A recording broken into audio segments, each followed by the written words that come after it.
Hello students. आप electrostatics में पढ़ा कूलम्स लॉ से फोर्स निकालना सीखा। अब हम पढ़ने जा रहे हैं electric field due to charge, या इसी को लोग कहते हैं electrostatic field due to charge. बच्चों, पहले इसका इंपॉर्टेंस आप जान लीजिए।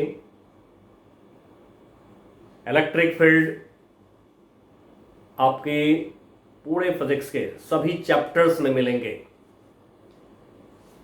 इससे इलेक्ट्रिक फील्ड को बहुत अच्छे से समझना जरूरी होता है।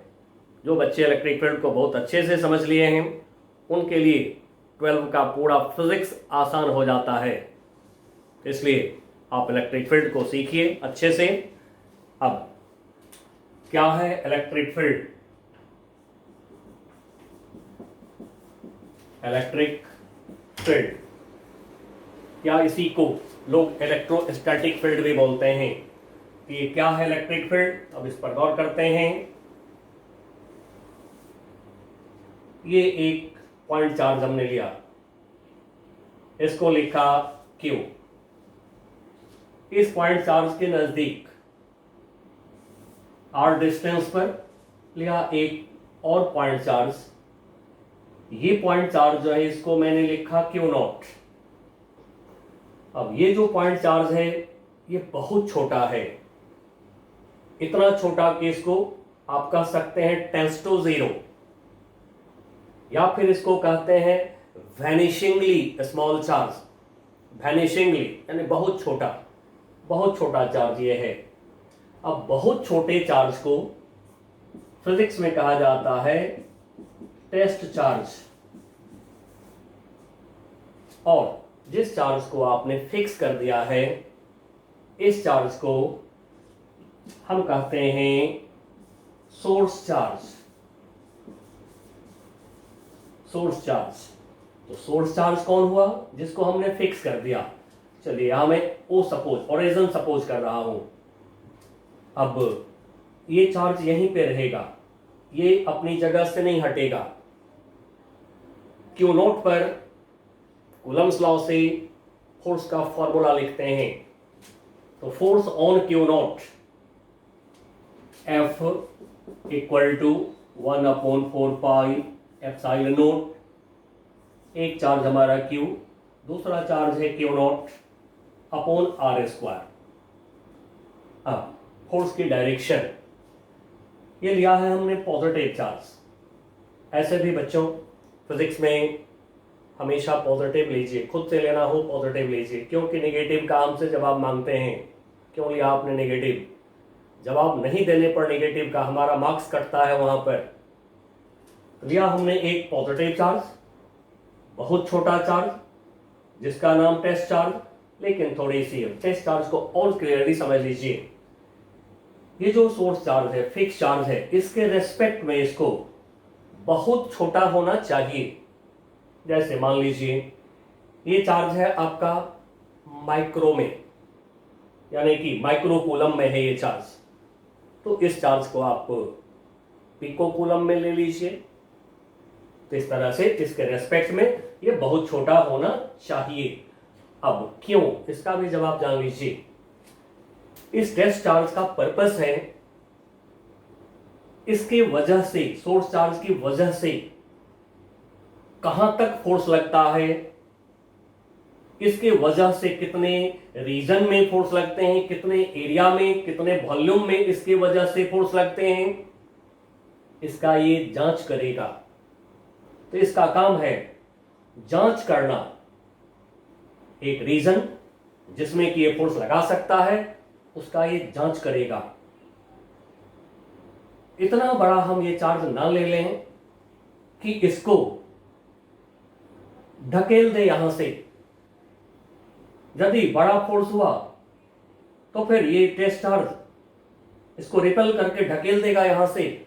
तो फिर जो हमारा इलेक्ट्रिक फील्ड आगे सीखने जा रहे हैं, जो रीजन, जितने रीजन में ये फोर्स लगा रहा था, अब वो रीजन भी खिसक जाएगा हमारा। And so purpose of test charge is only to test force and electric field due to a source charge. Its purpose is not to disturb the source charge, and so test charge should be very very small charge. अब force की direction दिखाते हैं इस पर, ये Q इसको repel करेगा, दिखाया हमने फोर्स F. ना फोर्स की फॉर्मूला आ गया. अब यहां से गौर करेंगे, R को हम इंक्रीज करते हैं, Q नॉट चार्ज को यहां पे रखा. जैसे जैसे R आप इंक्रीज करते जाएंगे, F का वैल्यू डिक्रीज होता जाएगा. हमने R को बढ़ा के इतना ज्यादा कर दिया, इतना बड़ा कर दिया R की वैल्यू को, जिससे कि फोर्स हो गया 0. तो फिर सपोज यहां से चार्ज जा रहा है, यहां पर आकर के जब Q नॉट टेस्ट चार्ज को हमने रखा तो इस पे फोर्स हो गया 0.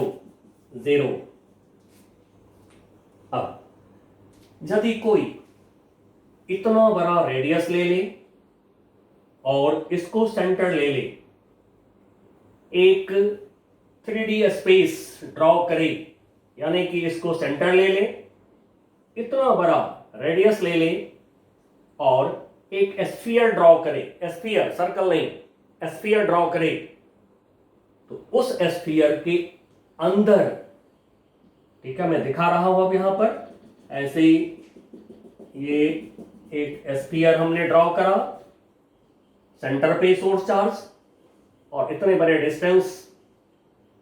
अब जरा सा आप गौर करेंगे, यहां पर Q नॉट है, जहां पर फोर्स 0 है, इससे थोड़ा सा इस पॉइंट से जस्ट पहले हमने एक पॉइंट लिया है.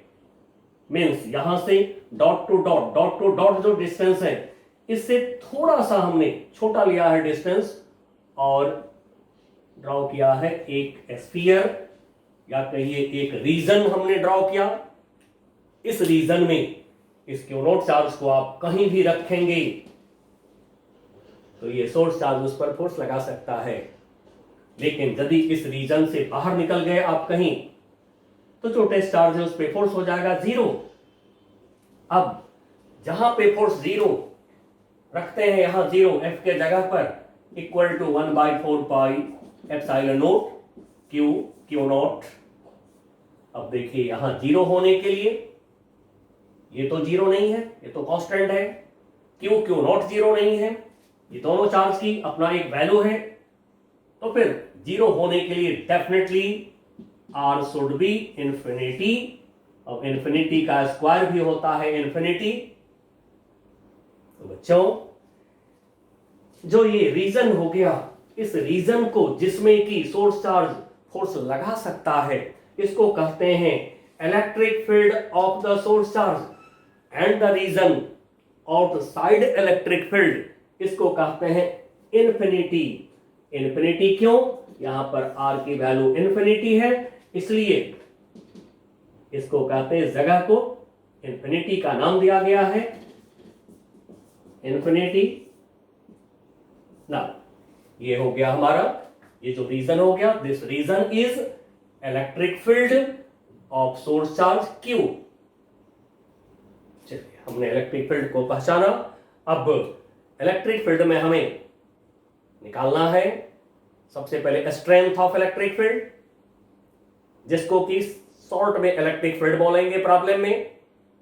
चलिए इलेक्ट्रिक फील्ड निकालते हैं, यानी कि इलेक्ट्रिक फील्ड का मैग्नीट्यूड निकालते हैं.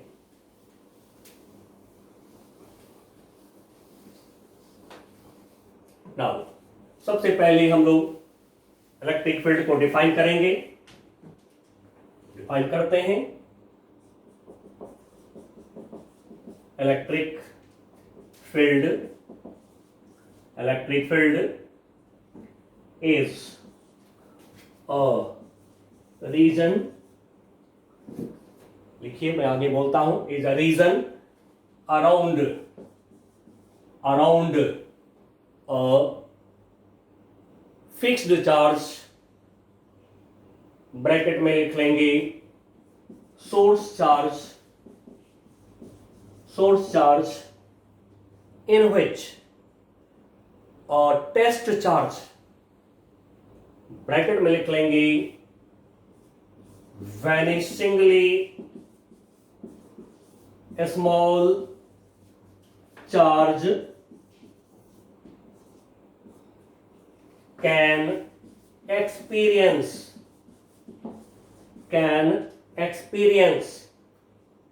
electrostatic force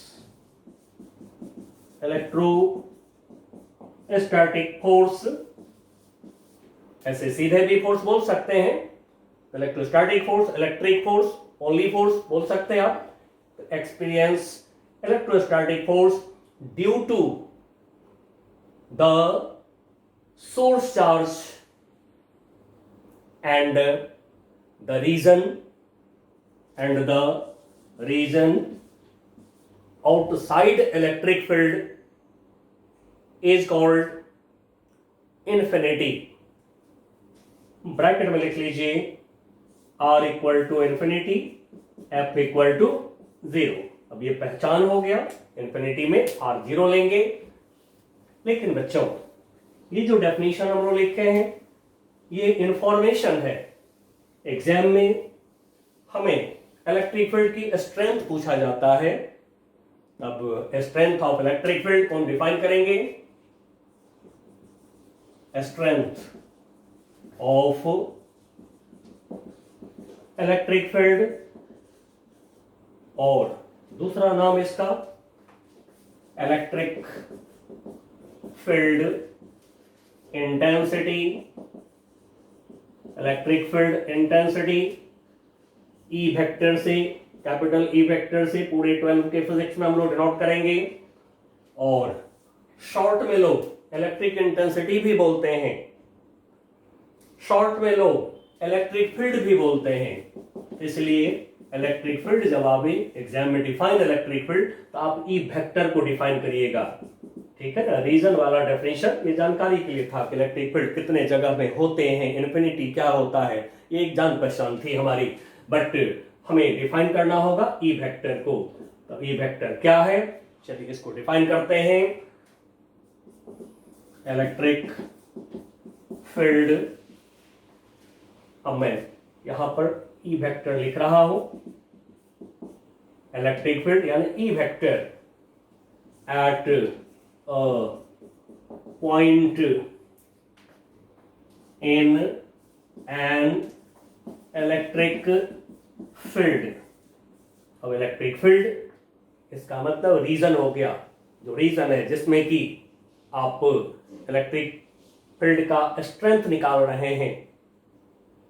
तो फिर यहां कंफ्यूजन में नहीं जाइएगा कोई। इलेक्ट्रिक फील्ड वेक्टर ई हो गया, इलेक्ट्रिक फील्ड बोला यहां पर मतलब कि वो रीजन हो गया जिसमें कि टेस्ट चार्ज पर फोर्स लगते हैं।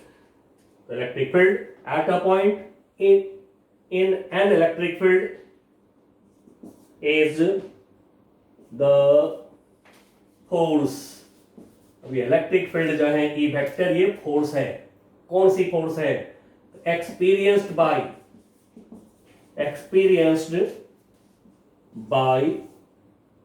अ यूनिट पॉजिटिव टेस्ट चार्ज। तो यूनिट पॉजिटिव टेस्ट चार्ज मतलब वो टेस्ट चार्ज जिसका मैग्नीट्यूड 1 के इक्वल होगा और बहुत छोटा होगा वो चार्ज। तो यूनिट पॉजिटिव टेस्ट चार्ज पर जो फोर्स लगते हैं, सिंपल लैंग्वेज में थोड़ा मैं यहां लिखता हूं, बट आप इसको एग्जाम में नहीं लिखिएगा, पहले ही बोल रहा हूं, ये जस्ट जानकारी के लिए सिंपल फॉर्म में लिख रहा हूं, एग्जाम में लिखने के लिए नहीं। फोर्स ऑन +1 यानी यूनिट पॉजिटिव चार्ज +1 चार्ज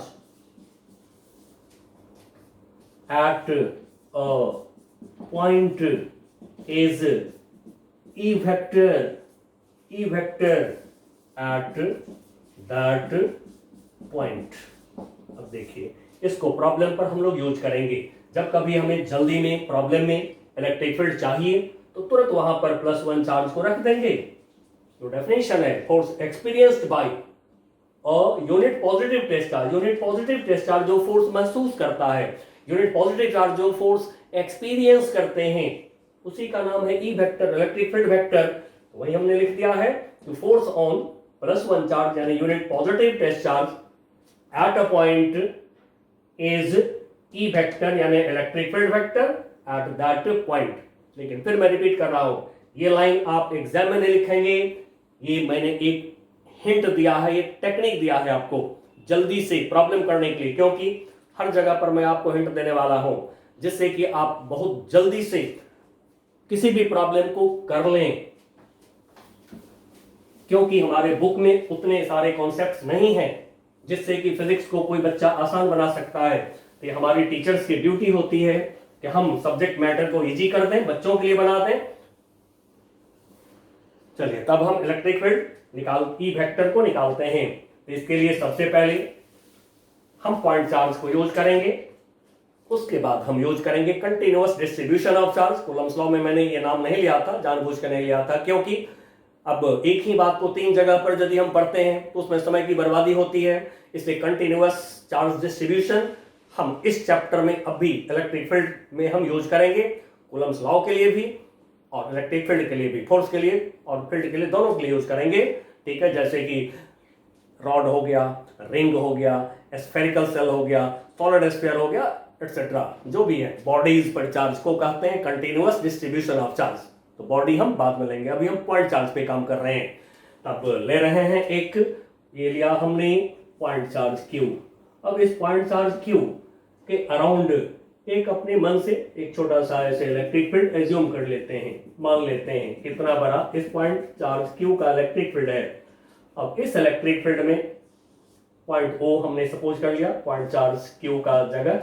अब यहां से एनी डिस्टेंस r पर हमें यहां पर चाहिए इलेक्ट्रिक फील्ड, तो फिर यहां पर हम अभी +1 चार्ज नहीं रखेंगे, ये प्रॉब्लम नहीं हमारा, ये आपके बोर्ड में आता है what is electric field, find electric field due to a point charge. तो इसलिए यहां पर हम Q0 चार्ज को रखेंगे, test charge, positive test charge Q0 को रखा। नाउ इस Q0 चार्ज पे पहले फोर्स देखते हैं। तो ये Q जो है ये Q0 को रिपेल करेगा, ये हो गया force on Q0। Now force on Q0, अब कुछ यहां पर नाम लिख लेते हैं, मान लीजिए यहां ये लिख लिया हमने, distance OA equal to R है। नाउ अब इलेक्ट्रिक फील्ड को पहले हम जो डिफाइन किए हैं वो थोड़ा निकाल लें, फर्दर फिर बात करेंगे इस पर हम। अब थोड़ा सा स्टेटमेंट बनाइए, let Q, small q is a fixed point charge and Q0 is a point positive test charge यानी पॉइंट चार्ज, इसे सीधे भी बोल देंगे टेस्ट चार्ज, एक पॉइंट पर है तो लोग अंडरस्टूड भी कर लेते हैं। चलिए आगे से आप बोल लीजिएगा सीधे, और positive test charge, point positive test charge at point E at distance r, small r। चलिए स्टेटमेंट बना दिया हमने। अब फोर्स जो आप देख रहे हैं उस फोर्स को लिख लें, तो लिखिए, मैं बोलता हूं थोड़ा। Force on Q0 is F, paragraph change करिए, electric field inside bracket E vector at point E due to source charge Q is given by E equal to limit Q0 tends to 0 F upon Q0। चलिए इसको equation 1 ले रहे हैं। अब ये कहां से आया, कैसे आया, थोड़ा मैं आपको बता देता हूं। यूनिटरी रूल लगा दिया हमने यहां पर, कैसे लगाया वो दिखा देता हूं। Force on Q naught charge, force on, चलिए लिख देता हूं इसको, force on Q naught test charge is F, then force on unit positive test charge क्या होगा, एफ अपॉन क्यू नॉट हो जाएंगे। अब force on unit positive test charge, ये जो F by Q naught unitary rule लगा दिया, एकदम सिंपल बच्चों वाला रूल लगाया हमने, क्यू नॉट चार्ज पे फोर्स एफ, तो यूनिट चार्ज पे क्या होगा, F by Q not. Now अब इसी को ई वेक्टर लिखते हैं, इलेक्ट्रिक फील्ड वेक्टर लिखते हैं। चलिए पहचान के बहुत अच्छी तरह से, तो यहीं पर हमने लिखा है ये। लेकिन जैसा कि हम लोग डिफाइन किया है test charges very small charge, इसको हमें शो करना होगा। तो शो करने के लिए Q naught tends to zero कर दिया, लिमिट लगाना होता है, बिना लिमिट का ये टेंड्स टू जीरो लिखना अलाउ नहीं है अपने फिजिक्स में। And so Q naught tends to zero, Q naught बहुत छोटा चार्ज है, लिमिट लिख दिया यहां पे। ये हो गया इलेक्ट्रिक फील्ड के लिए डेफिनेशन। अब थोड़ी डायरेक्शन की बात कर लें हम, यहां पर यूनिट की बात कर लें, फिर आगे की बात कर लेंगे।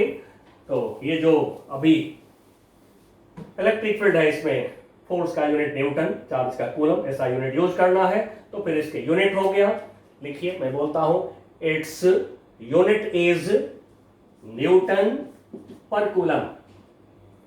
अब डायरेक्शन की बात कर ले, वेक्टर है तो डायरेक्शन भी होगा, तो ई वेक्टर का डायरेक्शन, एफ वेक्टर का डायरेक्शन अब हम दिखा भी लेते हैं। पॉइंट ए पर इलेक्ट्रिक फील्ड ई दिखा लेते हैं। नाउ डायरेक्शन लिखिए, direction of E vector is in direction of F vector.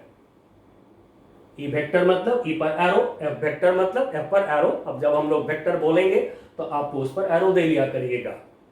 चलिए, तो ये था हमारा इलेक्ट्रिक फील्ड का डेफिनेशन। अब electric field due to point charge, ये आपका दूसरा क्वेश्चन होता है। तो फिर electric field due to point charge जब बोलेंगे तो फिर वहां पर हमें थोड़ा सा काम आगे करना पड़ेगा। तो electric field E vector due to point charge Q, fix charge due to point charge Q. चलिए हेडिंग ले लिया हमने। नाउ सबसे पहले एफ, कूलम्स लॉ से F equal to 1/4 pi epsilon naught, one charge is Q, other charge is Q naught, Q1 Q2 upon R square. अब बच्चों जैसा कि टूल्स एंड टेक्निक में आपको सिखा दिया हूं, कूलम्स लॉ के समय भी सिखा दिया हमने कि किसी भी वेक्टर को लिखने के समय पहले उसके मैग्नीट्यूड लेते हैं, फिर उसके डायरेक्शन में यूनिट वेक्टर लेते हैं। तब यूनिट वेक्टर में ले रहा हूं आर कैप। अब ये आर कैप इस फिगर पर भी दिखाता हूं, जिधर की तरफ फोर्स देख रहे हैं उधर की तरफ जो है एक यूनिट वेक्टर ले लीजिए। अब ये यूनिट वेक्टर हो गया आर कैप। अब यहाँ पे जो ई का फॉर्मूला है, अब इसमें इसको पुट कर रहे हैं एफ के जगह पर। तो फिर बाई इक्वेशन वन से ई वेक्टर, ई पर arrow equal to limit Q naught tends to 0, F के जगह पर अब ये रख रहे हैं 1/4 pi epsilon naught Q naught upon R square, R cap. अब डिवाइडेड बाई क्यू नॉट है तो क्यू नॉट नीचे रखिए, डिवाइडेड बाई क्यू नॉट से क्यू नॉट कैंसल। अब ये आ गया हमें ई वेक्टर इक्वल टू, अब देखिए क्यू नॉट कैंसल हो चुका है। तो फिर अब क्यू नॉट हम नहीं लिखेंगे यहाँ पे, क्योंकि अब क्यू नॉट बचा नहीं, तो फिर लिमिट भी हट जाएंगे यहां से। तो ये हो गया 1/4 pi epsilon naught Q upon R square, R cap. अब ये बच्चों इक्वेशन 2 जो है, आपको आगे गॉसस लॉ पढ़ेंगे आप।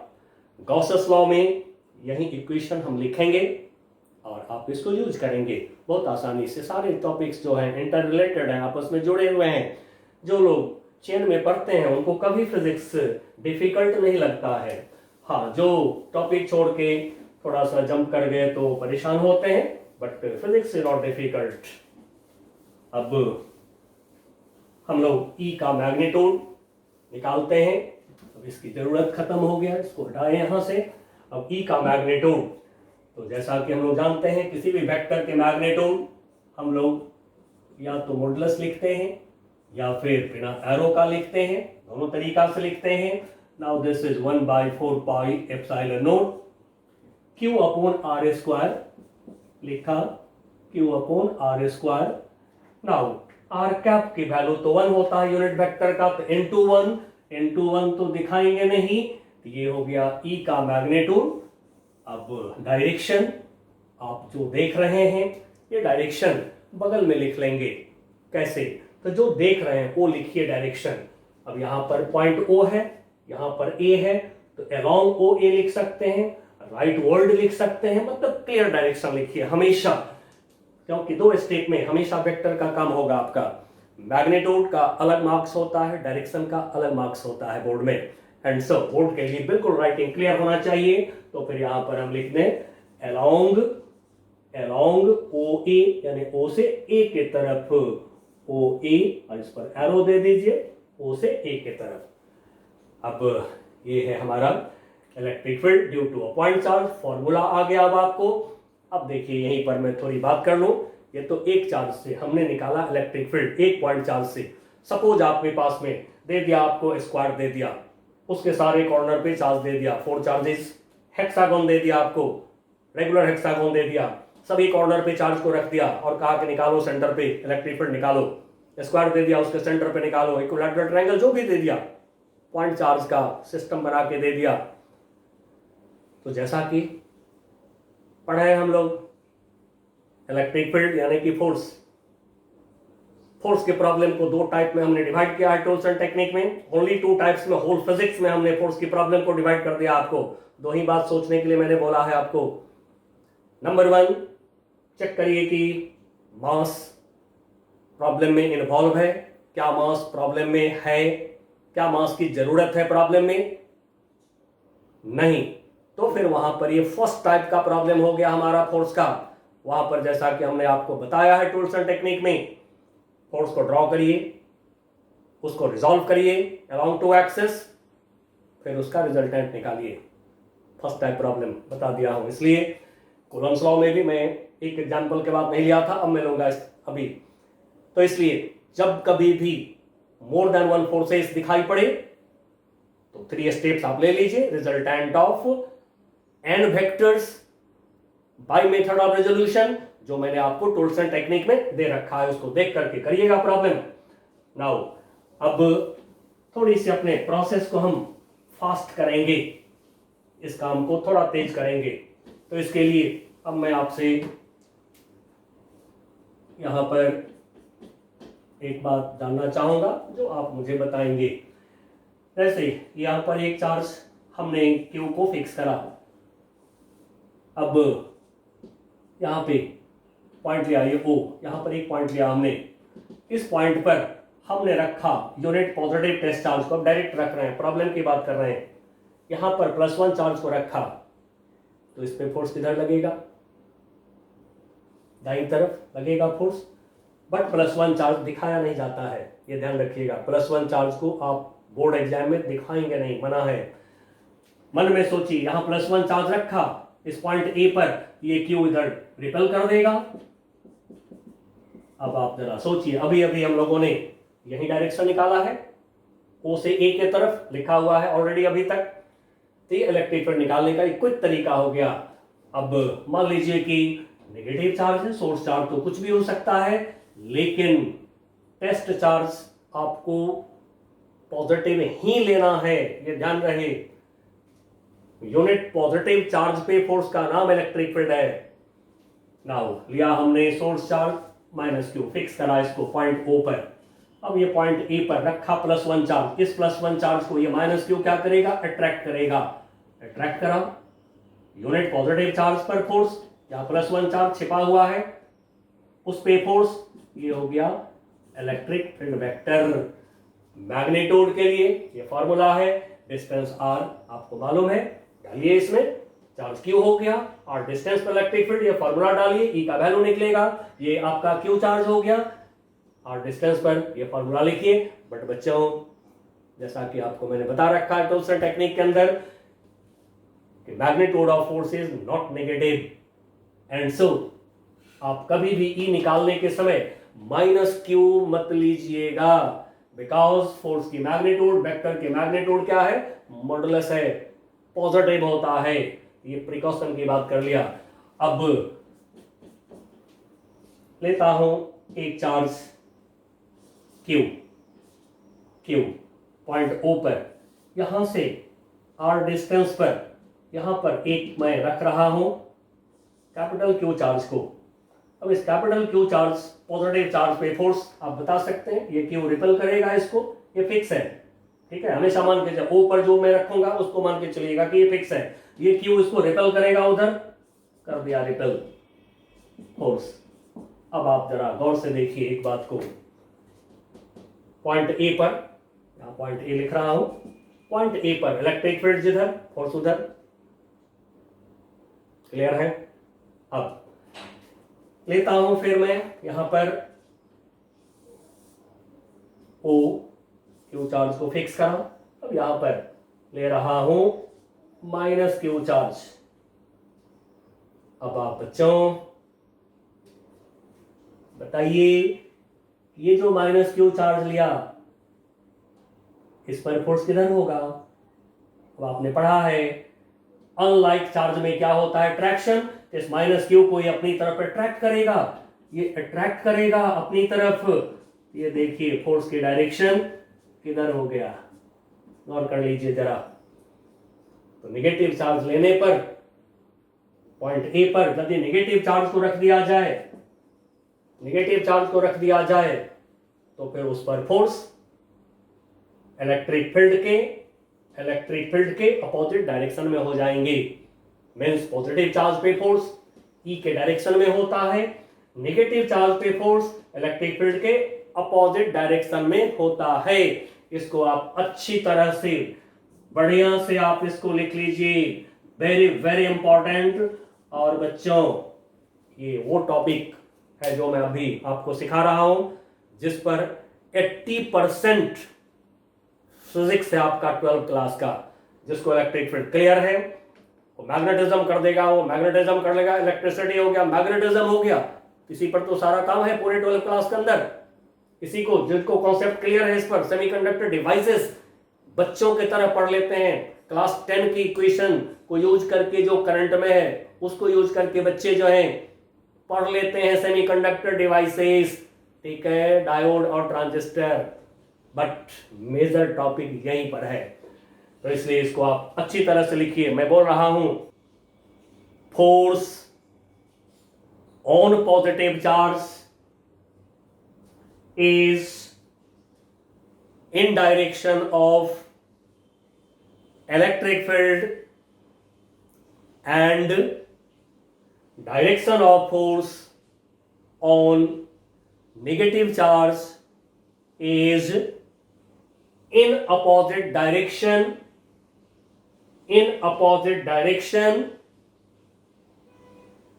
of electric field। ये लाइन कभी भुलाना नहीं चाहिए। अब फोर्स का एक इक्वेशन हम और लेना चाहेंगे। तो जैसा कि कूलम्स लॉ में हम लोग काम किए हैं, तो फिर वहां से एक फोर्स की इक्वेशन पर गौर कर लेते हैं। पॉइंट ओ, यहाँ पे वही चार्ज क्यू लिया हमने, जो ले रहे हैं वही ले रहे हैं, सब सेम। यहाँ पे आर डिस्टेंस पर, अब यहाँ पे कोई चार्ज क्यू है। अब यहाँ पर हमने देखा कि इलेक्ट्रिक फील्ड हमारा जो है ये है ई, राइट वर्ड दाईं तरफ। अब इस पे जो फोर्स है ये एफ, अब एफ इक्वल टू लिखते हैं, F equal to 1/4 pi epsilon naught, one charge small Q, other charge capital Q upon distance square. अब जरा यहाँ से देखिए, ये तो इलेक्ट्रिक फील्ड है, ये इलेक्ट्रिक फील्ड है हमारा E, and so F equal to Q, ये क्यू मैं पहले लिख रहा हूं, और ये जो है टर्म हमारा, मैं इसको थोड़ा सा सेट कर देता हूं, ये हो गया ई, इलेक्ट्रिक फील्ड, लिख दिया इसको क्यू इंटू ई। अब ये फॉर्मूला एकदम आपको टिप्स पे रहना चाहिए, तो फिर आप जो है बहुत आसानी से बहुत आसानी से कर सकते हैं प्रॉब्लम। कौन कौन? Equilibrium of charge particle in electric field. Equilibrium मैंने आपको सिखा दिया टूल्स एंड टेक्निक में। इक्विलिब्रियम जब होता है तो एक्सेलरेशन 0 होते हैं। फिर उसके आगे बढ़िए, one dimensional motion of charge particle in electric field. उससे आगे बढ़िए, two dimensional motion of charged particle in uniform electric field like projectile motion. सारा काम आप इससे कर सकते हैं, बट डायरेक्शन जैसे मैं सिखाया हूं इस पर नजर रखिएगा। डायरेक्शन गलती नहीं होना चाहिए कभी वेक्टर का, बस वो डायरेक्शन इलेक्ट्रिक फील्ड और फोर्स का ध्यान रखिएगा। अब वन चार्ज से हम काम ले रहे थे, अब लेते हैं electric dipole. Electric dipole, electric dipole, DI di. Di का मतलब होता है दो। जैसे आपने पढ़ा है carbon dioxide CO2, O2, 2O होने से नाम पड़ा डाइऑक्साइड। सिमिलरली DI डाई का मतलब होता है 2। यहां पे 2 चार्जेस की एक सिस्टम होते हैं। कौन से system? An electric dipole is a system of two equal and opposite point charges separated by a small distance। अब यह है हमारा इलेक्ट्रिक डाइपोल, जिसमें -q +q 2 पॉइंट चार्जेस हैं। दोनों पॉइंट चार्ज की मैग्नीट्यूड इक्वल है एंड अपोजिट चार्जेस हैं। यही हमने लिखा है कि an electric dipole is a system of two equal and opposite point charges separated by a small distance। अब ये डिस्टेंस जो है इसको 2a से डिनोट करते हैं। अब क्यों करते हैं इसका हम आपको आगे जवाब देते हैं। Now axis of dipole, axis of dipole is a straight line, is a straight line from -q to +q। ये जो देख रहे हैं यहां पर -q से +q, ये है एक्सिस ऑफ डाइपोल। अब यहां पर मैं O लिख रहा हूं, -q to +q बोले मतलब मेजरमेंट यहां से लेंगे, ओरिजिन से लेंगे। Now this is axis of dipole, ये हो गया एक्सिस ऑफ डाइपोल। अब डाइपोल लेंथ क्या होता है? डाइपोल लेंथ जिसको 2a वेक्टर से डिनोट करते हैं।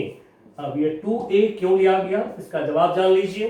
डाइपोल जो है एक बहुत छोटा सिस्टम है, जैसे केमिस्ट्री में H2O मॉलिक्यूल पढ़ते हैं, वो एक डाइपोल है, बहुत छोटा सिस्टम होता है। तो डाइपोल के सेंटर से, यानी कि जहां पे डाइपोल की सेंटर ऑफ मास है, यहां से जनरली मेजरमेंट करे जाते हैं।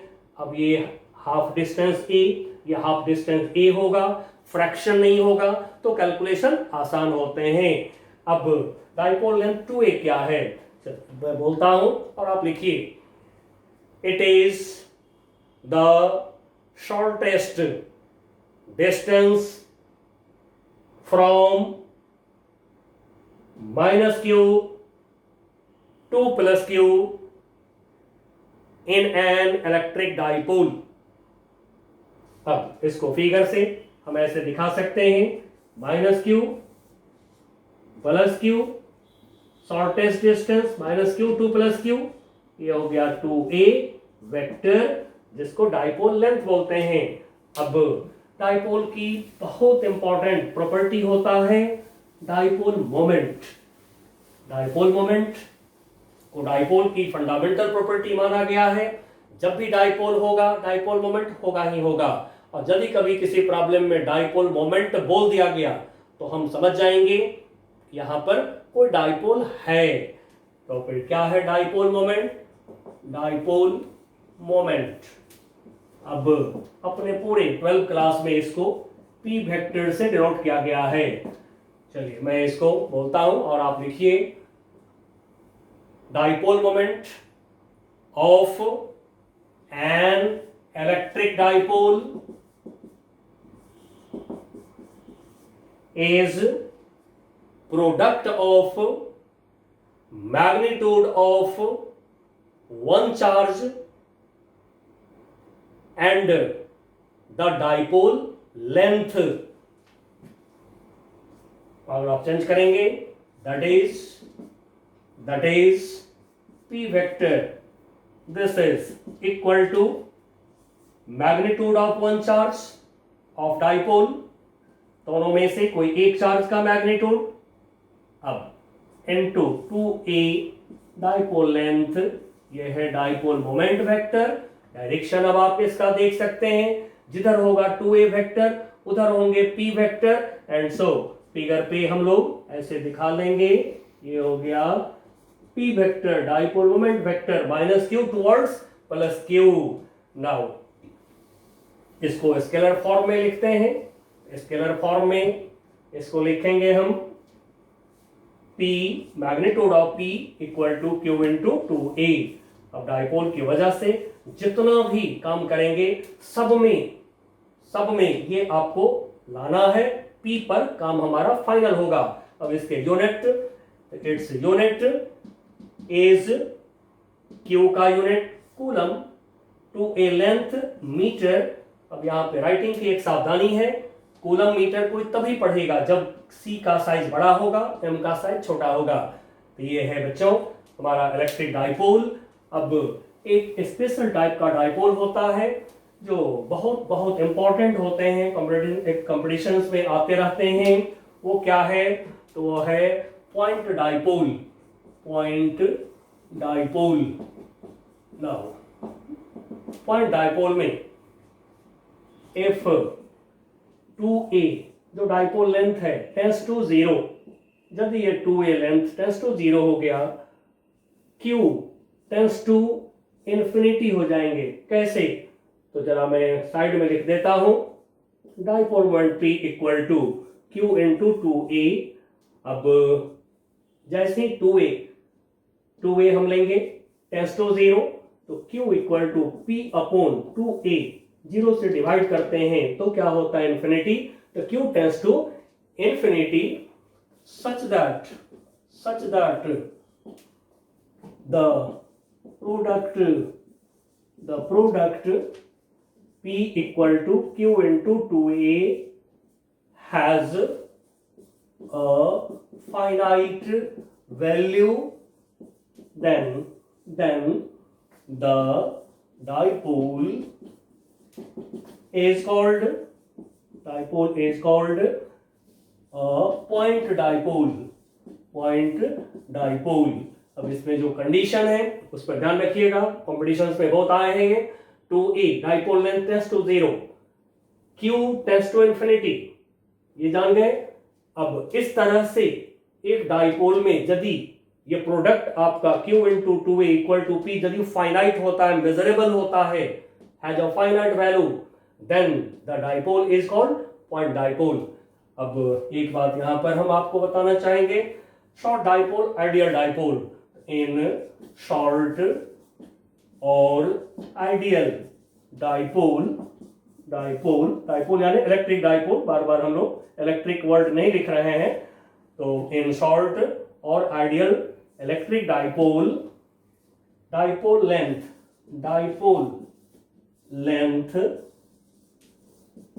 लेंथ यानी कि 2a मैग्नीट्यूड लिख रहे हैं, इज वेरी स्मॉल। अब जब 2a बहुत छोटा होगा तो इसका हाफ लेंथ a और भी बहुत छोटा होगा, तो किसी बड़े डिस्टेंस में हम a को ऐड सब्ट्रैक्ट नहीं करेंगे, a स्क्वायर को किसी बड़े डिस्टेंस के स्क्वायर में ऐड सब्ट्रैक्ट नहीं करेंगे, हम वहां पर ए स्क्वायर को नेग्लेक्ट कर देंगे। तो ये बच्चों हमने डाइपोल की आइडिया लिया हमने। अब हम डाइपोल से निकालने जा रहे हैं electric field. Electric field due to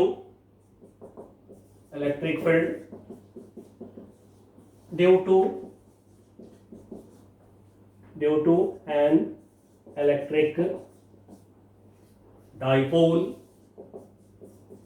electric dipole, और हम पॉइंट ले रहे हैं अभी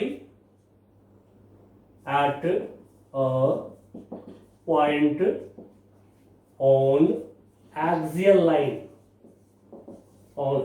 लाइन ऑफ द डाइपोल। अब देखिए एक्सियल लाइन, ये लिया हमने माइनस क्यू चार्ज, यहां पे O लिख रहा हूं, यहां से R 2a डिस्टेंस पर ये है प्लस क्यू चार्ज, दोनों के बीच डिस्टेंस 2a। स्केलर फॉर्मूला है, मैग्नीट्यूड पहले निकालेंगे। अब पॉइंट को लिख रहा हूं E। ये जो डाइपोल की एक्सिस है, इस एक्सिस को थोड़ा आगे बढ़ा के एक पॉइंट ले रहे हैं। ये लिया हमने एक पॉइंट P, यहां पे लिखा B। अब यही जो पॉइंट लिया हमने एक्सिस को आगे बढ़ा के, तो this point is called on axial line. अब डाइपोल का centre, middle point of dipole, ये एज्यूम कर रहे हैं C लिया हमने। अब देखिए हाफ लेंथ A हो जाएंगे, ये हाफ लेंथ डाइपोल का A हो जाएगा। अब ये जो C है, यहां से पॉइंट B की डिस्टेंस एज्यूम कर रहे हैं R, पॉइंट B का डिस्टेंस लिया हमने R। अब हमें पॉइंट B पर चाहिए इलेक्ट्रिक फील्ड। बच्चों वेक्टर यहां पर होंगे, इलेक्ट्रिक फील्ड वेक्टर है, वेक्टर को दिखाइए और दिखा करके उसका रिजल्टेंट निकाल लीजिए। बस एकदम सिंपली सोचिएगा। अब इलेक्ट्रिक फील्ड के लिए जैसा कि हमने आपको टेक्निक दे दिया, force on +1 charge is electric field, तो यहां पर +1 चार्ज को रखिए, बट दिखाइएगा नहीं। यहां रखा +1 चार्ज, ये प्लस क्यू, यहां +1 चार्ज को रिपेल करेगा, रिपेल कर दिया। इस प्लस क्यू की वजह से, due two plus Q, electric field को मैंने नाम दे दिया EA। And minus Q charge, यहां +1 चार्ज को रखने पर क्या करेगा, अट्रैक्ट करेगा ये अपनी तरफ। ये जो फोर्स लग रहा है इधर के तरफ, +1 चार्ज यहां पे रखा, माइनस क्यू ने अट्रैक्ट करा, तो force on +1 charge, electric field इधर हो गया, इधर के तरफ। अब O पॉइंट पर माइनस क्यू चार्ज है, मैं इसको EO लिख देता हूं। आप चाहें तो इसको पॉइंट नंबर 1, पॉइंट नंबर 2 बोल लीजिए, इसको E1 बोल लीजिए, इसके वजह से इलेक्ट्रिक फील्ड को E2 बोल लीजिए। बोलने के लिए आप बिल्कुल फ्री हैं, ABCD लगा के बोलिए, 1 2 3 4 लगा के बोलिए। ऐसे प्रॉब्लम करने के लिए मैं तो यही कहूंगा कि आप जो है एक चार्ज को 1 बोल लीजिए, दूसरे को 2 बोल लीजिए, एक फील्ड को E1 बोल लीजिए, दूसरे फील्ड को E2 बोल लीजिए, हो गया। उसके बाद में हमें वेक्टर का मैग्नीट्यूड चाहिए, डायरेक्शन तो दिख गया आपको। अब आप पढ़े हैं टूल्स एंड टेक्निक में कि when two vectors are in opposite direction, जब दो वेक्टर अपोजिट डायरेक्शन में होता है, कोई वेक्टर हो गया A और कोई दूसरा वेक्टर हो गया इसके अपोजिट हो गया B, तो याद होगा रिजल्टेंट की वैल्यू R इक्वल टू क्या होता है, A का वैल्यू माइनस B का वैल्यू। और जैसा कि याद होगा कि हम लोग सीखे हैं कि जब भी रिजल्टेंट हम निकालते हैं तो बड़े में से छोटे को माइनस करते हैं, क्योंकि R वेक्टर है, वेक्टर का मैग्नीट्यूड नेगेटिव नहीं होता है, and so A minus B करेंगे, बट वैल्यू पता लगा लें। अब थोड़ी स्टेटमेंट आपको देना होगा एग्जाम में, चलिए मैं बोलता हूं और आप लिखिए जरा। Minus Q and plus Q, 2 point charges separated by distance to A, form an electric dipole. Full stop. A point B is on axial line of the dipole at distance R from middle point bracket में सी of the dipole हो गया, statement दे दिए। अब फटाफट जो है EO का value निकाल लीजिए। बिना वैल्यू निकाले तो पता नहीं चलेगा कौन बड़ा है कौन छोटा है, तो फिर किस में से किसको माइनस करेंगे। एंड सो हम लोग लेते हैं यहां पर इलेक्ट्रिक फील्ड, लिखिए जो लैंग्वेज है, electric field at point B due to charge plus Q. अब इसको ई ए से हम डिनोट कर रहे हैं, equal to 1/4 pi epsilon naught charge Q से पॉइंट बी का डिस्टेंस देखिए क्या होगा, ये डिस्टेंस है r, ये डिस्टेंस है a, तो फिर ये डिस्टेंस r माइनस ए हो जाएंगे, तो फिर r माइनस ए का स्क्वायर, डिस्टेंस का स्क्वायर कर दिया। डायरेक्शन जो देख रहे हैं लिख लीजिए, अलोंग ए बी लिख लिया।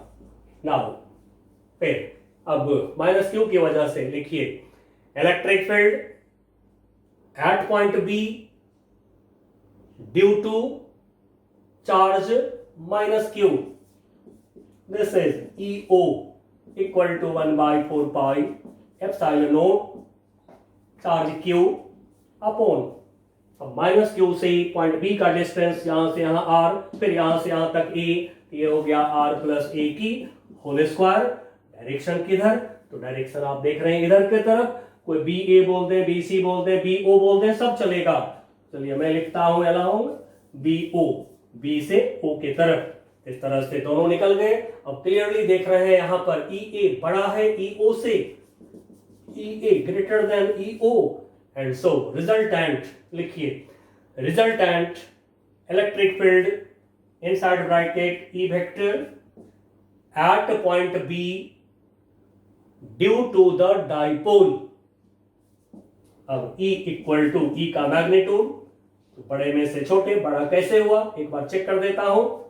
देखिए न्यूमरेटर सेम है दोनों का, इन दोनों का न्यूमरेटर है सेम, डिनोमिनेटर इसमें छोटा है r माइनस ए, छोटे से स्मॉल से डिवाइड करने पर क्या होता है, रेशियो बड़ा होता है।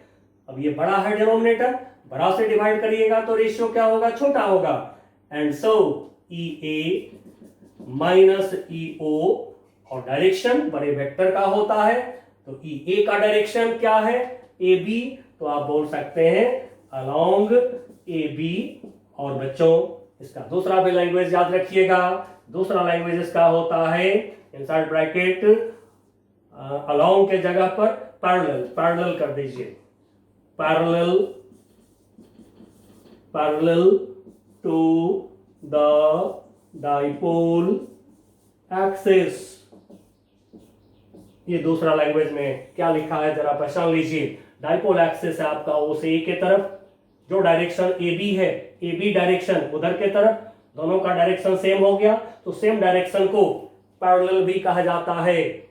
और यदि अपोजिट डायरेक्शन हो गया तो एंटी पैरेलल बोलते हैं उसको। ये दो वर्ड याद रखिएगा। अब हमें यहां से कैलकुलेशन करनी है, बस स्टेप यही हो गया। अब इसमें दोनों की वैल्यू रखिए, कॉमन लीजिए, कैलकुलेशन कर दीजिए। तो कैलकुलेशन में कोई परेशानी कभी नहीं होता है, 9 10 का ही कैलकुलेशन होते हैं। तो निकालते हैं common, 1/4 pi epsilon naught Q inside bracket E A के जगह पर 1/r माइनस ए का whole square minus minus E O के जगह पर 1/r प्लस ए का होल स्क्वायर। चलिए अब इसको सॉल्व करते हैं।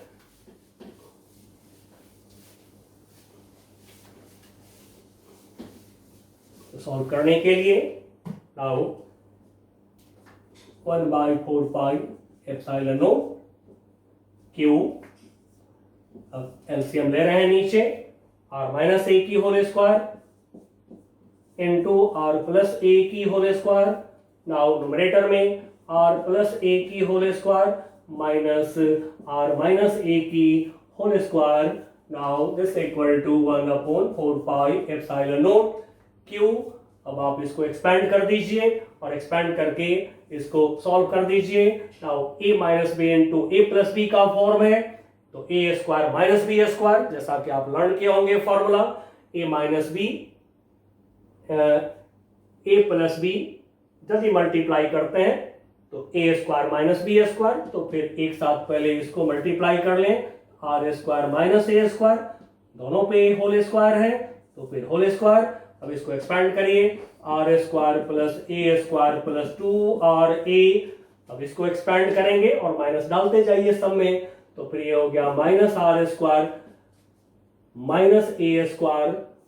अब माइनस 2RA होगा, माइनस लगेगा तो plus 2RA। Now R square plus minus cancel, A square plus minus cancel. Now this equal to 1/4 pi epsilon not Q into 4RA। नीचे हो गया R square minus A square की whole square. नाउ यहां से आगे Q इंटू 2A को एक जगह कर देंगे, डाइपोल मोमेंट आ जाएगा, तो this equal to 1/4 pi epsilon not Q into 2A एक जगह कर दिया, इंटू 2R को थोड़ा सा आगे कर दिया। Now R square minus A square whole square Q into 2A P vector dipole moment vector हो गया 1/4 pi epsilon naught P into 2R, P dipole moment into 2R upon R square minus A square की whole square. अब यहाँ पे बच्चों आपको P का nomenclature कर देना है, ठीक है ना। स्टेटमेंट में यदि आप लिख दिए हैं तो let us suppose dipole moment is P, तब तो ठीक है, नहीं तो बाद में नोमेनक्लेचर कर दीजिएगा। जैसे ही P आवे तब जरा साइड में लिख देंगे where Q into 2A this is equal to P is dipole moment। इसका नोमेनक्लेचर हमेशा करिएगा। नाउ अब हमारा फाइनल रिजल्ट आ गया, E equal to 1/4 pi epsilon naught, 2 को शुरू में लिख लेते हैं, 2PR upon R square minus A square की पावर रेज्ड पावर 2। अब ये फाइनल रिजल्ट को आप याद रखिए तो प्रॉब्लम सॉल्व करने में आसानी होती है। अब इसको मैं इक्वेशन 1 कर रहा हूं। अब आते हैं आइडियल डाइपोल के लिए, तो फॉर शॉर्ट और ideal dipole, short ideal dipole के लिए a dipole length less than double less, क्या मतलब बहुत छोटा विथ रिस्पेक्ट टू आर। अब जब ए बहुत छोटा हो गया आर के रेस्पेक्ट में तो फिर हम इसको फेंक देंगे यहां से, तो फिर लिख देंगे A square is neglected with respect to R square, ठीक है ना। थोड़ा मेंशन कर देंगे कि A square is neglected, A बहुत छोटा आर से, तो ए स्क्वायर आर स्क्वायर से बहुत छोटा होगा, तो थोड़ा सा मेंशन कर दें। अब ए स्क्वायर को नेग्लेक्ट किया मतलब कि फेंक दिया, तो बचेगा हमारे पास में then E equal to 1/4 pi epsilon naught 2P R। चलिए लिख लेते हैं, इसको फेंक दिया तो बचेगा R square into R square, ठीक है। ये फेंक दिया तो आर स्क्वायर का होल स्क्वायर, तो R square into R square, 1R cancel हो गया यहां से। देन हमारे पास में आ गया E equal to 1/4 pi epsilon naught 2P upon R cube. अब ये है शॉर्ट डाइपोल, यदि बोल दे प्रॉब्लम में तब आप इसको यूज करिएगा। और बच्चों एक बात यहां पर गौर कर लीजिए, कूलम्स लॉ में क्या देखा हम लोगों ने, या जो इलेक्ट्रिक फील्ड निकाला हम लोगों ने उसमें क्या देखा, 1/r² आ रहा है, 1 चार्ज की वजह से 1/r² आता है। वहीं पर डाइपोल की वजह से क्या देख रहे हैं, 1/r³ आ रहा है। मतलब कि यदि आप तो बहुत तेजी से फोर्स डिक्रीज होगा, इलेक्ट्रिक फील्ड डिक्रीज होगा। वहीं पर 1 पॉइंट चार्ज है, उसमें 1/r² ही है, तो यदि आप डिस्टेंस r को बढ़ाते हैं तो फिर थोड़ा सा स्लोली वहां पर इलेक्ट्रिक फील्ड कम होगा। तो पॉइंट चार्ज की वजह से जो इलेक्ट्रिक फील्ड है उससे ज्यादा तेजी से डाइपोल में इलेक्ट्रिक फील्ड हमारा कम होता है, क्योंकि 1/r³ है। अब इसी को यदि वेक्टर फॉर्म में हम लिखें तो E vector equal to 1/4 pi epsilon naught 2 P vector upon R cube. अब आप कहेंगे यूनिट वेक्टर तो लगाया नहीं आपने, तो यूनिट वेक्टर की यहां जरूरत नहीं हमें, क्योंकि ई के डायरेक्शन में पी वेक्टर है, ठीक है, माइनस क्यू से प्लस क्यू के तरफ ई मिला है आपको, तो ई के डायरेक्शन में ही पी वेक्टर है, तो खाली वेक्टर लिख दीजिए, ये वेक्टर फॉर्म हो गया। चलिए बच्चों, अब ये डाइपोल का एक्सियल लाइन पर इलेक्ट्रिक फील्ड मिला। अब हम ले रहे हैं इक्वेटोरियल लाइन। इक्वेटोरियल लाइन कहते हैं परपेंडिकुलर बाइसेक्टर को, तो डाइपोल की परपेंडिकुलर बाइसेक्टर हम ले रहे हैं, तो इलेक्ट्रिक फील्ड इलेक्ट्रिक फील्ड को अब आप जैसा कि देख रहे हैं ई लिख रहे हैं हम लोग बार बार, तो electric field E vector at point on equatorial line, या कहिए परपेंडिकुलर बाइसेक्टर, यानी कि परपेंडिकुलर भी और डाइपोल के लेंथ को आधा करने वाला भी, perpendicular bisector of length of dipole के लेंथ को आधा करने वाला और परपेंडिकुलर लाइन, इसी लाइन को दूसरा नाम मिला हुआ है इक्वेटोरियल लाइन, ठीक है, इक्वेटोरियल लाइन। तो चलिए अब हम ले रहे हैं minus Q plus Q charges, इनके बीच की जो डिस्टेंस है 2a, ये इलेक्ट्रिक डाइपोल हो गया हमारा। कुछ नाम रख लेते हैं, यहां पर मैंने a लिख दिया, यहां पर b लिख दिया। अब आप कहेंगे यहां o आप लिखा था, a क्यों लिख दिया, आपकी मर्जी है, आप a लिखना चाहें लिखिए, कोई दिक्कत नहीं है। डाइपोल में किसी पॉइंट को a लिखिए, किसी को b लिखिए, किसी को o लिखिए, कोई इससे कोई डिफरेंस नहीं है, बिल्कुल नहीं। नाउ अब लेते हैं मिडिल पॉइंट, यहां पर मैं लिख रहा हूं डाइपोल की मिडिल पॉइंट पर C लिख रहा हूं, सेंटर ऑफ डाइपोल। अब यहां से परपेंडिकुलर ड्रॉ कर रहे हैं, ड्रॉ किया, यहां पे एक पॉइंट लिया हमने D, distance of point D from C, इसको बोल रहे हैं R, ठीक है, यही R लेते रह जाएंगे हम लोग, R बोला हमने। अब डाइपोल की हाफ लेंथ ये A हो गया, ये हाफ लेंथ A हो गया। अब हमें पॉइंट D पर चाहिए इलेक्ट्रिक फील्ड। तो बच्चों जैसा कि हमने आपको सिखाया है कूलम्ब्स लॉ में सबसे पहले, कि हमेशा जिस पॉइंट पर फोर्स चाहिए और जिस चार्ज की वजह से चाहिए उसको ज्वाइन करिए, क्योंकि यहां पर हम लोग यूनिट पॉजिटिव चार्ज एज्यूम करेंगे, तो दो चार्ज को ज्वाइन करने वाला स्ट्रेट लाइन पहले ड्रॉ करिए, उसके बाद में फोर्स देखिए, उसी लाइन के अलाउंग फोर्स होता है। एंड सो पॉइंट बी को डी से ज्वाइन करा, फिर पॉइंट बी को ए से ज्वाइन करा। अब हम लोग लेंथ का पता लगा लें, बी डी लेंथ क्या होता है, ए डी लेंथ क्या होता है, पाइथागोरस थ्योरम यूज पर करते हैं इसके ऊपर। ये हो गया हमारा R square plus A square, ये लेंथ हो गया हमारा R square plus A square. अब R square plus A square. Now अब इस पॉइंट डी पर रखते हैं यूनिट पॉजिटिव चार्ज यानी +1 चार्ज इलेक्ट्रिक फील्ड देखने के लिए, लेकिन दिखाएंगे नहीं, मन में सोचिए, यहां पर हमने रखा +1 चार्ज, तो चार्ज को ऊपर के तरफ दिखाया, इस इलेक्ट्रिक फील्ड को due two plus Q charge electric field को ईबी बोल दिया। अब ये माइनस क्यू चार्ज क्या करेगा, यहाँ +1 चार्ज को यहाँ रखेंगे तो अट्रैक्ट करेगा। इन दोनों की लेंथ रखिएगा सेम, आगे आपको जानकारी दूंगा, दोनों की वैल्यू है सेम। एंड सो ई ए, इसको मैं बोल रहा हूं पॉइंट ए पर जो चार्ज है, इसकी वजह से इलेक्ट्रिक फील्ड को ई ए बोला, ई ए पर एरो। अब इन दोनों वेक्टर की वैल्यू पता लगाते हैं, तो चलिए फिगर के बाद स्टेटमेंट दीजिए, मैं बोलता हूं, लिखिए जरा statement. Late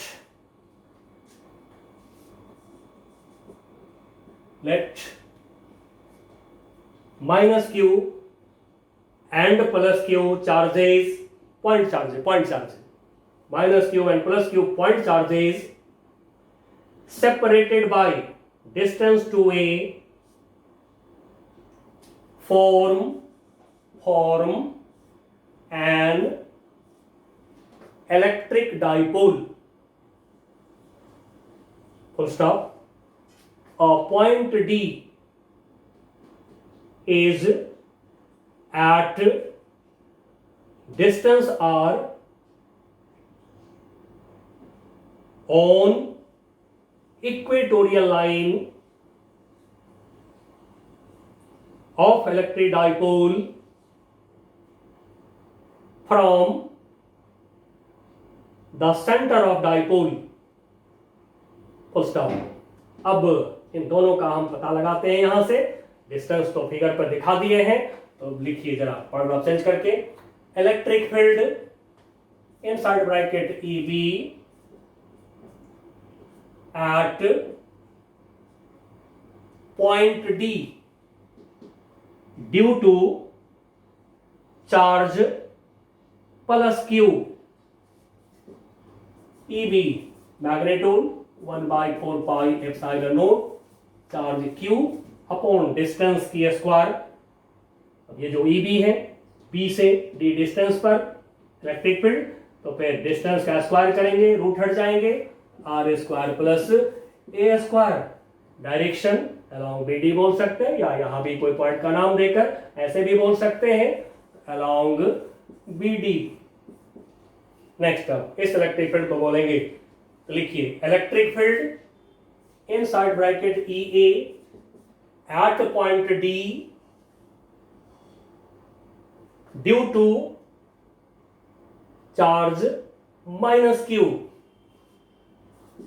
now EA equal to 1/4 pi epsilon naught charge Q minus नहीं लेंगे, वेक्टर के मैग्नीट्यूड नेगेटिव नहीं होता है इसलिए माइनस नहीं लेंगे, अपॉन डिस्टेंस स्क्वायर, चार्ज से पॉइंट के डिस्टेंस का स्क्वायर करेंगे, रूट हट जाएगा, ये फिर हो गया R square plus A square. और डायरेक्शन जो आप देख रहे हैं D से A के तरफ, एंड सो अलोंग DA लिख दिया डायरेक्शन। अब बच्चों जैसा कि आप देख रहे हैं दोनों के मैग्नीट्यूड इक्वल हो गया, तो लिख दिया therefore EB equal to EA। अब हमारे पास में दो तरीका है। पहला तरीका है कि आप दोनों वेक्टर को एडजेसेंट साइड लेकर के, जो EA EB है इनको एडजेसेंट साइड लेकर के पैरेललोग्राम ड्रॉ कर लीजिए, डायगोनल रिजल्टेंट बता देगा। दूसरा तरीका है मेथड ऑफ रिजोल्यूशन। आप यहां पर एक्सिस एज्यूम कर लीजिए, ये ले लिया हमने एक्स एक्सिस, इधर ले लिया हमने वाई एक्सिस, रिजॉल्व कर लीजिए। दोनों तरीका यूज कर सकते हैं, बट मैं रिजोल्यूशन से कर रहा हूं क्योंकि आपके 12th क्लास में यदि आप रिजल्टेंट को रिजोल्यूशन से निकालिएगा तो आपका प्रॉब्लम जल्दी सॉल्व होगा, क्योंकि 90% प्रॉब्लम में आपके एक कंपोनेंट जो आप पढ़े हैं टूल्स एंड टेक्निक में, रिजल्टेंट का component Rx Ry, sum of x component of vectors Rx है, sum of y components of vectors Ry है, and then R resultant equal to क्या पढ़े हैं, under root Rx square plus Ry square. अब इसमें बच्चों generally 12th class में इन दोनों में से एक जीरो मिलता है, तो फिर यदि दोनों में से कोई जीरो हो गया तो आप जान रहे हैं यदि ये जीरो हो गया तो under root Rx square equal to Rx हो जाएगा। यदि Ry हो गया जीरो, मान लीजिए Ry हो गया जीरो, तो फिर रिजल्टेंट क्या हो जाएगा, अंडर रूट Rx स्क्वायर, तो ये Rx हो जाएगा, यानी सम ऑफ x कंपोनेंट हो जाएंगे। नहीं, यदि Rx जीरो हो गया कभी तो Rx जीरो हो जाएगा, तो R इक्वल टू बचेगा Ry स्क्वायर, तो Ry हो जाएंगे। बस ये बेस्ट तरीका होता है। तो चलिए मैं रेजोल्यूशन का काम कर रहा हूं। EB का एंगल एक्स एक्सिस से हमने सपोज करा थीटा। अब कई बच्चे सोच रहे होंगे कि एक्स एक्सिस तो उधर होता है पॉजिटिव, इधर क्यों ले लिया हमने पॉजिटिव। तो बच्चों मैथ की तरह में फिजिक्स में बांधा नहीं गया है कि तुम्हें इधर ही लेना होगा एक्स एक्सिस पॉजिटिव, ये हमारे फिजिक्स ने हमें बांधा नहीं है। फिजिक्स नेचुरल साइंस, नेचर कभी किसी को पकड़ के बांध के नहीं रखता है। तो फिर ये एंगल थीटा हमने लिया है, एक्स एक्सिस पॉजिटिव हमने इधर लिया तो इधर हो जाएगा नेगेटिव, वाई एक्सिस इधर लिया हमने पॉजिटिव तो इधर हो जाएंगे नेगेटिव। नाउ EB का कंपोनेंट अलोंग एक्स एक्सिस, ये हुआ हमारा EB cos थीटा। जैसा कि हमने टूल्स एंड टेक्निक में आपको सिखा रखा है, जिस लाइन से वेक्टर का एंगल देखेंगे उस लाइन पर कंपोनेंट होगा EB cos थीटा। यदि ये वेक्टर A होगा तो ये होगा A cos थीटा, तो फिर परपेंडिकुलर एक्सिस पर कंपोनेंट होगा A sin थीटा। EB है तो EB sin थीटा। अब आप बाय ज्योमेट्री देखिए, ये लाइन पैरेलल है, कॉरेस्पॉन्डिंग एंगल इक्वल, ये एंगल थीटा, ये लाइन इक्वल है, तो फिर इक्वल एंगल के सामने इक्वल साइड के सामने का जो एंगल होता है इक्वल होता है, तो फिर इसके सामने का एंगल थीटा, इसके सामने का एंगल भी क्या होगा, थीटा हो जाएगा। नाउ ये दो लाइन है पैरेलल, तो फिर अल्टरनेटिव एंगल भी इक्वल होता है बाय ज्योमेट्री, ये थीटा हो गया। अब ई ए का कंपोनेंट इधर के तरफ, ई ए का component E A cos theta, तो फिर इधर का कंपोनेंट हो जाएगा ई ए साइन थीटा। लेकिन बच्चों जैसा कि मैंने आपको टोर्सन टेक्निक के दरमियान बताया है, components are coordinates actually, and so origin के ऊपर पॉजिटिव तो ओरिजिन के नीचे लेंगे हम नेगेटिव। हो गया, रिजोल्यूशन हो गया। अब रिजल्टेंट निकालने का जो हमारा तरीका है अब यहाँ पर, अब हम क्या करेंगे, सारे वेक्टर के एक्स कंपोनेंट को ऐड करेंगे, सारे वेक्टर के वाई कंपोनेंट को ऐड करेंगे। तो जरा गौर से देखिए, अब इन दोनों को ऐड करेंगे तो क्या होगा, 0, वाई कंपोनेंट हो गया 0, तब तो एक्स कंपोनेंट को ऐड करिए, हो गया रिजल्टेंट आपको। तो लेकिन बोल दीजिए लेट रिजल्टेंट इलेक्ट्रिक फील्ड, लिखिए resultant electric field at point D due to the electric dipole is E। अब हमें चाहिए E, तो E का मैग्नीट्यूड निकालने के लिए पहले थोड़ा सा जो मैं अभी बोला हूं वो बोल लीजिए, ठीक है। ऐसे भी कर सकते हैं, E X equal to E Y equal to करके ई इक्वल टू भी कर सकते हैं, ऐसे भी कर सकते हैं। बट अब इसके लिए थोड़ा सा हम बोल रहे हैं एक बार क्या, तो resolving EA vector and EB vector comma sum of components along y-axis is 0, y-axis का along component 0 हो गया। Therefore अब ये जो रिजल्टेंट हमने E लिख लिया है, तो फिर E equal to X component को ऐड करिए, तो ये हो गया E B cos theta plus E A cos theta. दोनों की तो वैल्यू इक्वल है, ई बी ई ए की वैल्यू इक्वल है, दोनों के जगह पर कोई भी एक लिख लीजिए, ई बी के जगह ई ए के जगह भी लिख लीजिए। चलिए मैं ई बी लिख रहा हूँ, E B cos theta plus E B cos theta equal to हो गया ये हमारा E B cos theta plus E B cos theta, ये हो गया 2 ई बी कॉस थीटा। अब रख लेते हैं ई बी का वैल्यू, कॉस थीटा की वैल्यू रख दीजिए, हो गया, निकल गया इलेक्ट्रिक फील्ड। नाउ इसको मैं ऊपर लिख रहा हूं, यहाँ पे लिख रहा हूं, this is equal to 2 E B का वैल्यू, ई बी का value 1/4 pi epsilon naught Q upon R square plus A square. E B का वैल्यू लिया, cos थीटा की वैल्यू कोई भी राइट एंगल ट्रायंगल से लीजिए, cos theta equal to C B का लेंथ है ए, तो ए अपॉन अंडर रूट, ये हो गया A upon under root R square plus A square. Now 2 को कर दीजिए ए के साथ, डाइपोल मोमेंट आ जाएगा, तो 1/4 pi epsilon not Q into 2a, ये जो 2 है इसको a के साथ लगा दिया, Q इंटू 2a कर देंगे तो P आ जाएगा, डाइपोल मोमेंट आ जाएंगे। नाउ अब हमारे पास में आ गया ये डिनोमिनेटर को देखिए, इसको मन ही मन हम x सपोज कर रहे हैं, इसको x सपोज करा तो x की पावर 1, इसको x की पावर हाफ बोलेंगे। रूट का मतलब क्या होता है, पावर हाफ होता है। जब 2 टर्म का प्रोडक्ट होते हैं तो पावर को ऐड करते हैं, तो x की power 1 plus half equal to क्या होगा, x की पावर 3/2। तो बस इसको हमने x सपोज करा था, तब इसको हम x के जगह पे रख दें तो क्या हो जाएगा, R square plus A square. x के जगह पर पावर क्या हो जाएंगे 3/2, तो पावर हो गया 3/2 बच्चों। अब यहाँ पर Q इंटू 2a को हम P लिख लेंगे, फाइनल रिजल्ट आ रहा है, तो फिर E इक्वल टू फॉर्मूला बन गया 1/4 pi epsilon naught P upon R square plus A square power 3/2।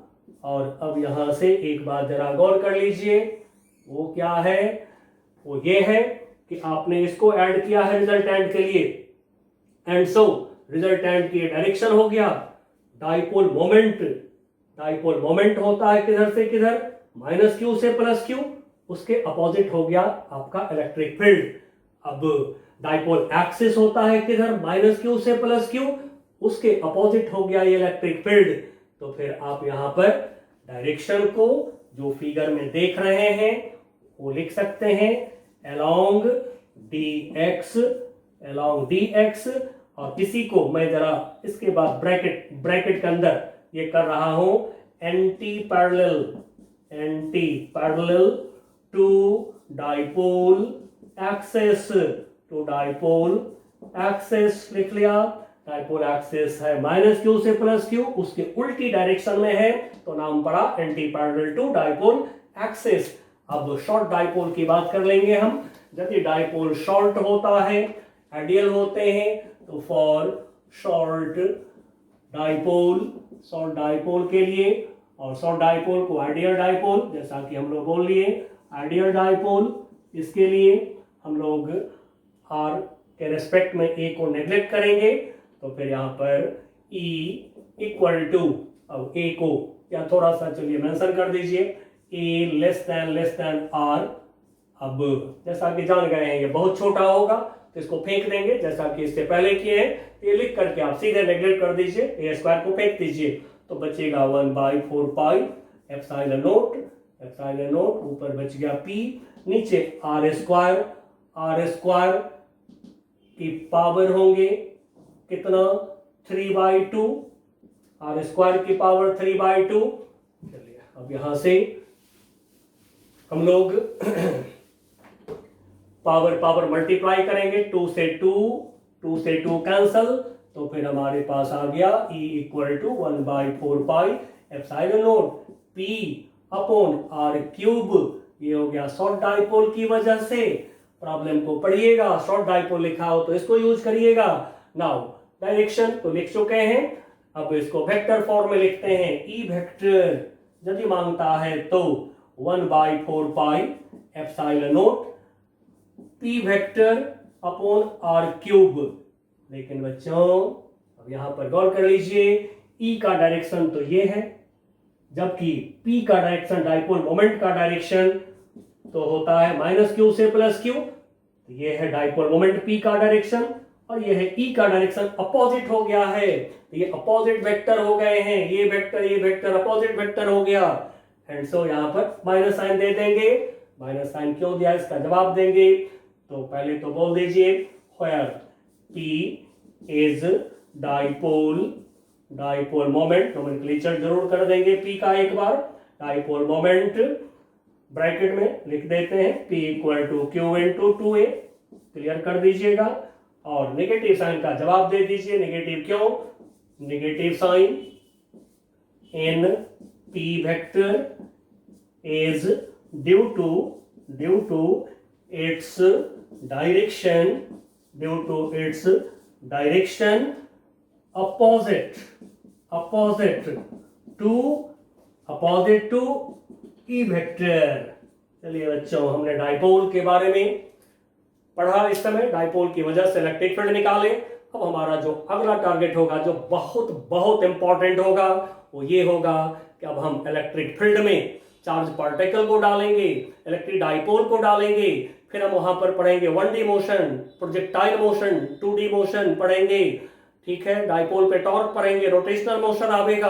अब ये सारे इंपॉर्टेंट टॉपिक्स मैं आपको अगली क्लास में पढ़ाता हूं। तब तक के लिए बाय बाय, टेक केयर।